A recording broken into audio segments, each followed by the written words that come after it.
नमस्कार, सुपरफास्ट छत्तीसगढ़ देख रहे हैं आप और मैं हूं आपके साथ अवंतिका श्रीवास्तव। छत्तीसगढ़ से जुड़ी तमाम बड़ी खबरों की हम बात करेंगे और सबसे पहले खबर बिलासपुर से। कार में लापता युवती की लाश मिली है। हत्या कर शव को कार में रखने की प्राथमिक तौर पर आशंका। 4 दिन से युवती लापता थी। दुर्ग की रहने वाली थी मृतक युवती। बिलासपुर में परीक्षा की तैयारी कर रही थी। बिलासपुर के कस्तूरबा नगर का ये मामला है। मौके पर पुलिस की टीम भी पहुंच गई है। लगातार इस मामले की तफ्तीश की जा रही है। तो बिलासपुर की यह घटना जहां पर कार में एक लापता युवती की लाश मिली है। पुलिस बीते 4 दिनों से इस युवती की तलाश कर रही थी क्योंकि लंबे समय से लापता युवती दुर्ग की रहने वाली मृतिका, जिसको लेकर अभी बड़ा खुलासा। लाश कार में मिली है। प्राथमिक तौर पर यही आशंका कि हत्या कर शव को कार में रखा गया। बिलासपुर की जानकारी आपके साथ साझा कर रहे हैं। आपको बता दें कि परीक्षा की तैयारी युवती कर रही थी। दुर्ग की रहने वाली मृतिका है। बिलासपुर में रहकर परीक्षा की तैयारी में जुटी हुई थी। तो बिलासपुर के कस्तूरबा नगर का ये मामला आपको बता रहे हैं। मौके पर पुलिस की टीम भी पहुंच गई है। लगातार इस मामले में जांच की जा रही है। तफ्तीश में पुलिस जुटी हुई। तो 4 दिनों से ये युवती लापता थी। अब इसकी लाश बरामद की गई है। चलिए, ज्यादा चर्चा इस पर हम करेंगे। सहयोगी विनोद हमारे साथ लाइव जुड़ रहे हैं। विनोद, हम आपसे जानकारी लेना चाहेंगे। प्राथमिक तौर पर क्या कुछ आशंका, क्या कुछ कहा गया पुलिस की तरफ से?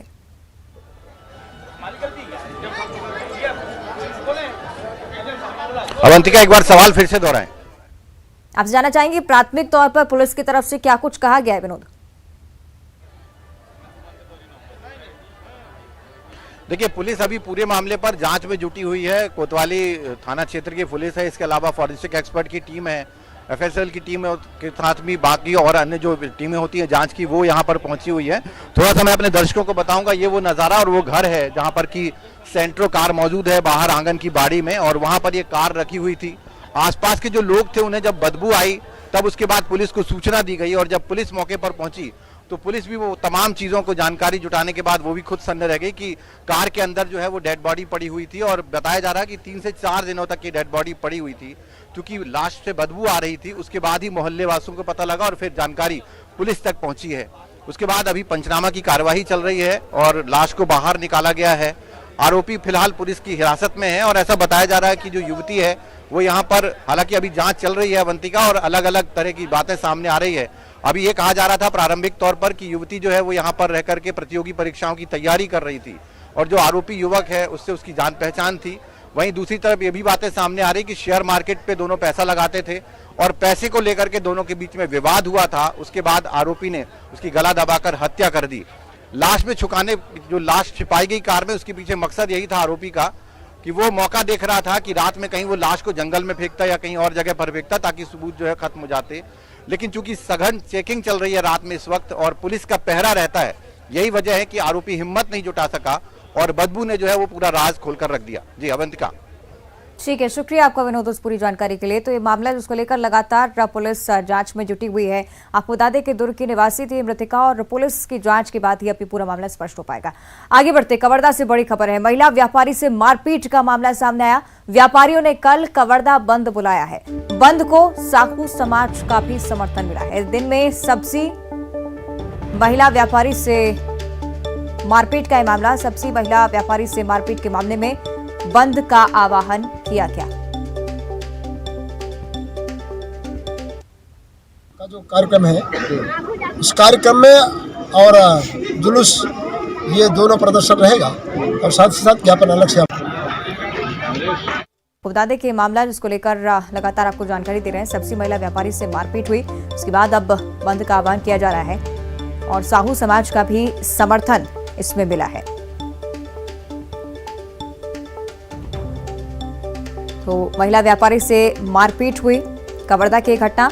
बंद को साहू समाज का भी समर्थन मिला है मारपीट के मामले में और इस घटना का विरोध करते हुए ये बंद का आह्वान किया गया है। सहयोगी मनीष हमारे साथ फोन लाइन पर जुड़ रहे हैं। मनीष, आपसे हम जानकारी चाहेंगे, महिला व्यापारी से क्यों मारपीट की गई, पुलिस की तरफ से क्या कुछ कहा गया इस पर? हाँ बिल्कुल अंकिता, ये जो मामला है ये छोटी सी बात को लेकर विवाद हुआ था, जो अभी सीसी रोड का निर्माण हो रहा है उनके घर के सामने से। तो इसमें जो संबंधित ठेकेदार है उनके द्वारा जो गिट्टी रेत वगैरह वहाँ पे डंप करके रखा गया है, जिसे लेकर हटाने की बात की गई है जो महिला है व्यापारी उसके भाई के साथ। तो वहाँ पे जो व्यक्ति है जिसका नाम जो अख्तर बताया जा रहा है उसके द्वारा जो है उसके साथ मारपीट की गई और इसी बात को लेकर महिला ने जब बीच बचाव किया तो उसके साथ भी उसने जमकर मारपीट की। मामले की शिकायत जो है वो थाने में की गई, जिसके बाद पुलिस तुरंत एक्शन में आते हुए इससे 2 आरोपी हैं जिनके पर मारपीट का आरोप लगा है, अख्तर और जावेद, इनको दोनों को ही तत्काल गिरफ्तार कर लिया गया था और इनको जुडिशियल रिमांड पर भेजा गया है। और इस पूरे मामले को लेकर जो है विहिप ने जो है बंद का आह्वान किया कि जिस तरह से महिला के साथ मारपीट की गई है उसके साथ ये बर्बरतापूर्वक व्यवहार किया गया, जिसको लेकर विरोध प्रदर्शन किया गया, जिसे लेकर विहिप के साथ जो साहू समाज है, साहू समाज को महिला भाई जिसके साथ मारपीट हुई उसके समर्थन में जो है कल बंद का आह्वान किया गया और जिला प्रशासन ने शांति की अपील की है, क्योंकि जिनके द्वारा जो ये घटना को अंजाम दिया गया, जिन्होंने मारपीट की है उनको गिरफ्तार कर लिया गया है। तो इसमें किसी तरह की कोई विवाद की स्थिति नहीं बनी थी और सभी लोगों से शांति की अपील करने जो है जिला प्रशासन ने किया है। मनीष, ये भी जानकारी चाहेंगे कि आप पुलिस की तरफ से अभी तक कोई कार्रवाई नहीं, इसलिए बंद की नौबत आई है?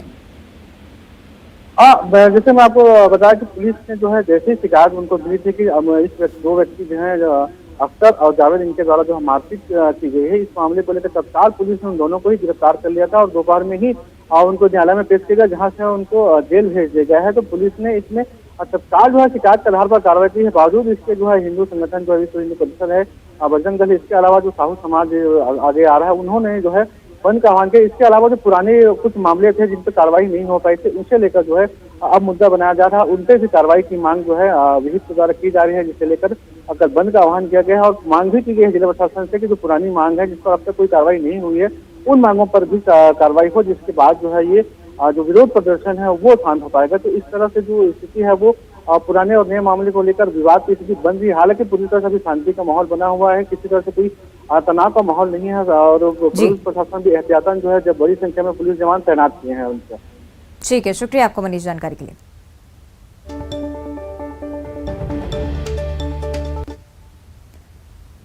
और इधर छत्तीसगढ़ की सियासत में चूहे, बिल्ली और बाघ की एंट्री पर संसदीय कार्य मंत्री रविंद्र चौबे ने बीजेपी और रमन सिंह पर निशाना साधा। उन्होंने कहा है कि रमन सिंह ने हल्की बात कही है, उनके पास शब्दों की कमी हो गई है। 2023 का चुनाव मोदी के चेहरे पर लड़ने की बात पर रविंद्र चौबे ने कहा कि प्रदेश में बीजेपी के पास कोई सक्षम चेहरा नहीं है। उन्होंने कहा कि 2023 में कांग्रेस 75 सीटों के साथ प्रदेश में एक बार फिर से सरकार बनाएगी। आदिवासी के आरक्षण के मुद्दे पर कहा कि आदिवासियों का आरक्षण कोई कम नहीं कर सकता।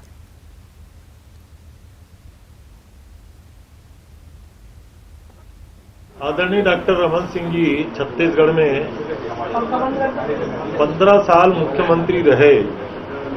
भाजपा के इतने वरिष्ठ नेता को अपनी बातों में इतनी हल्की बात नहीं करनी चाहिए।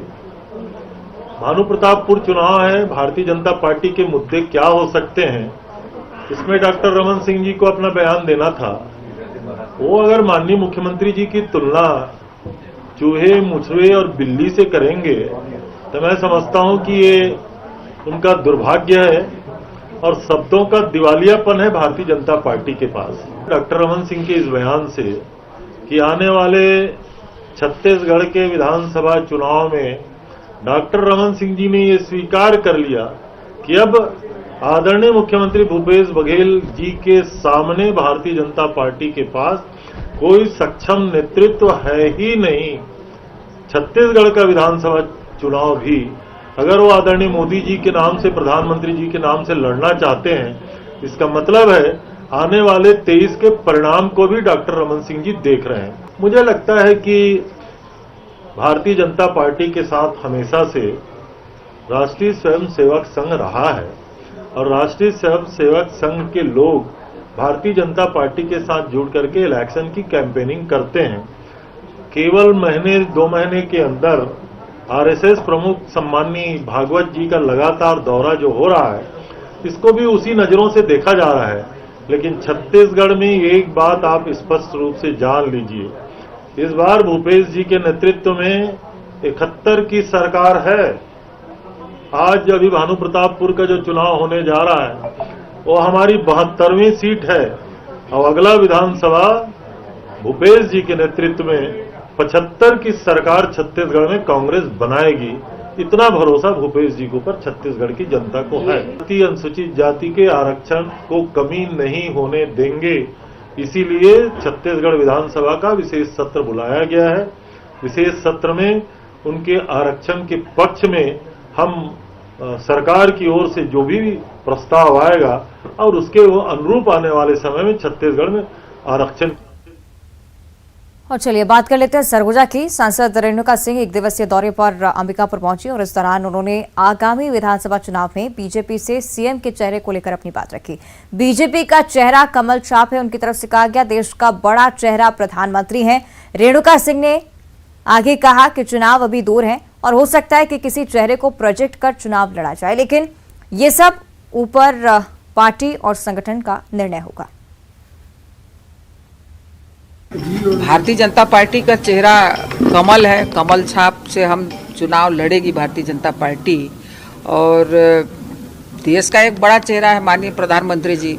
कई जगह हमारे चेहरे होंगे, कई जगह पर चेहरे नहीं होंगे, लेकिन अभी चुनाव दूर है। हो सकता है कि किसी न किसी को प्रोजेक्ट करके चुनाव लड़े, या तो फिर कमल यानी भारतीय जनता पार्टी का हमारा जो छाप है हम उस पर भी चुनाव लड़ सकते हैं।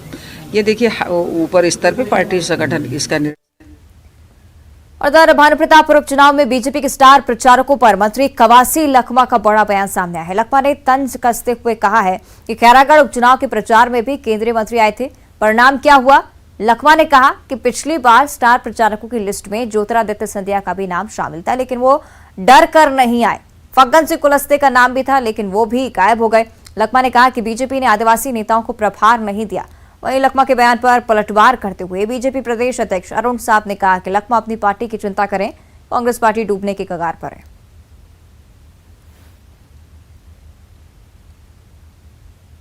कारागार में आए थे क्या? चार मंत्री आए थे उस समय। ज्योतिरादित्य सिंधिया भी का नाम था, वो डर के नहीं आया। अजय अब ज्योतिरादित्य सिंधिया का नाम गायब हो गया। और एक क्या नाम है हमारा आदिवासी मंत्री मतलब पलदर जी कुरस्ते, उसका भी अब नाम गायब हो गया है। मेरे इस बात का मेरे को अच्छा नहीं लगा। कल आदिवासी लोगों का एरिया विधानसभा चुनाव हो रहा है, वहाँ का आदिवासी सांसद मंडावी उसको संचालन देना चाहिए था। आदिवासी बहुल क्षेत्र है, उसको किनारे कर दिए। सोमता 5वें नंबर में 10वें नंबर में नाम है, जो कांकेर का सांसद है, वो क्या बीजेपी का नहीं है क्या? एक बढ़िया आदमी को वहां देने से क्या फायदा होना है? भारतीय जनता पार्टी के सभी पदाधिकारी, सभी कार्यकर्ताओं के सहयोग से ये चुनाव लड़ेंगे।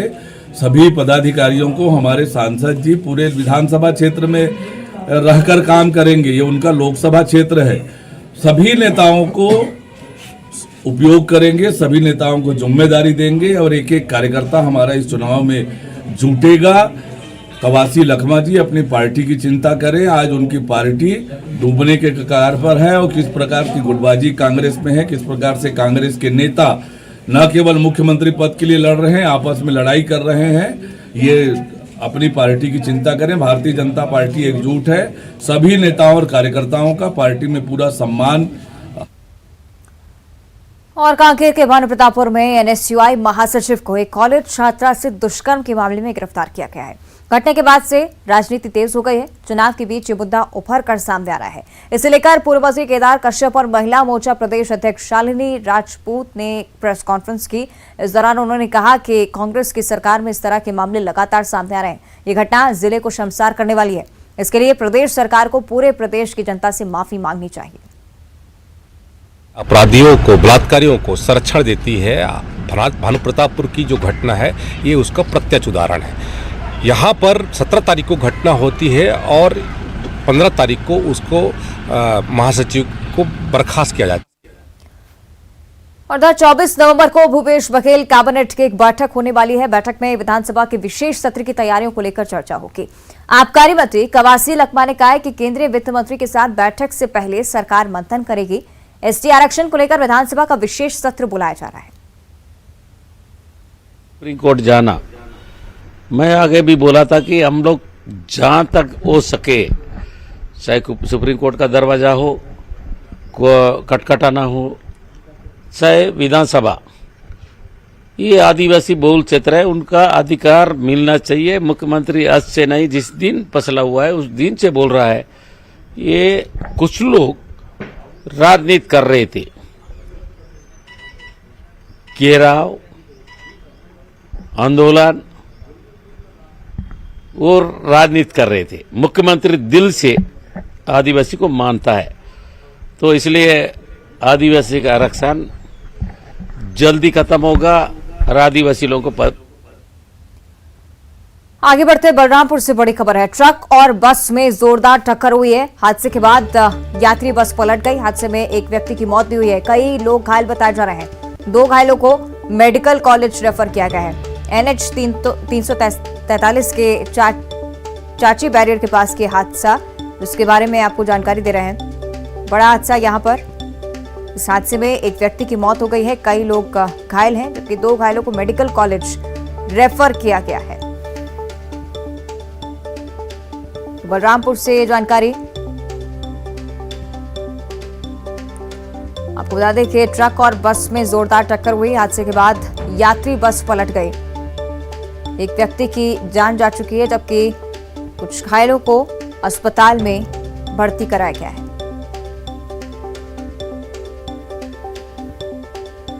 2 घायलों को मेडिकल कॉलेज भी रेफर किया गया है। NH 343 की घटना है। एक ट्रक और बस में भिड़ंत, उसके बाद यात्री बस पलट गई। कई सारे लोग इस बस में सवार थे। एक व्यक्ति की मौत हो चुकी है, जबकि 2 लोग गंभीर घायल अस्पताल में भर्ती हैं।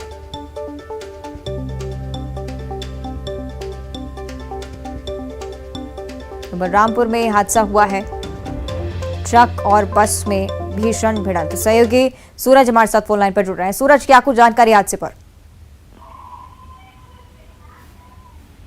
सूरज जी, क्या कुछ जानकारी इस हादसे पर? कैसे हादसा हुआ? अंबिकापुर रामानुजगंज मुख्य मार्ग NH 343 पर यह हादसा हुआ है। राजपुर थाना अंतर्गत चाची फॉरेस्ट बैरियर के पास यह हादसा हुआ है। बता दें कि यात्री बस और ट्रक में भिड़ंत हुई है। भिड़ंत के बाद बस अनियंत्रित हो गई और बस पलट गई। पलटने के बाद लगभग इस बस में 40 से 45 लोग सवार थे, जिसमें 15 लोगों को गंभीर चोटें आई हैं, जिनमें 2 लोग गंभीर रूप से घायल थे, जिन्हें तत्काल मेडिकल कॉलेज अंबिकापुर रेफर कर दिया गया है। वहीं इसमें एक की मौत होने की बात सामने आ रही है। आपको बता दें कि यह हादसा अभी शाम के वक्त हुआ था और हादसा होने के बाद वहां मौके पर चीख पुकार मच गई। मामले की जानकारी लगते ही राजपुर पुलिस और बरियो पुलिस मौके पर पहुंची और सभी घायलों का रेस्क्यू करते हुए तत्काल मेडिकल के लिए उन्हें सामुदायिक स्वास्थ्य केंद्र, मेडिकल कॉलेज या अन्य जो भी सुविधाएं बन सके उन जगहों पर भेजा गया है। जी ठीक है, शुक्रिया आपका सूरज जानकारी के लिए। और दुर्ग के पाटन के रहने वाले चमन लाल कोसे ने पर्वतारोहण के क्षेत्र में नया रिकॉर्ड अपने नाम किया है। चमन लाल ने हिमाचल के सोलांग में 17,353 फीट की ऊंचाई पर छत्तीसगढ़ ओलंपिक का झंडा फहराया। 25 साल के चमन लाल कोसे बचपन से ही पर्वतारोहण का शौक रखते हैं और इस अभियान के लिए चमन लाल कोसे ने क्षेत्र के विधायक और प्रदेश के मुख्यमंत्री भूपेश बघेल का आभार व्यक्त किया। इसके साथ ही खेल एवं युवा कल्याण विभाग के मंत्री उमेश पटेल को भी धन्यवाद दिया है।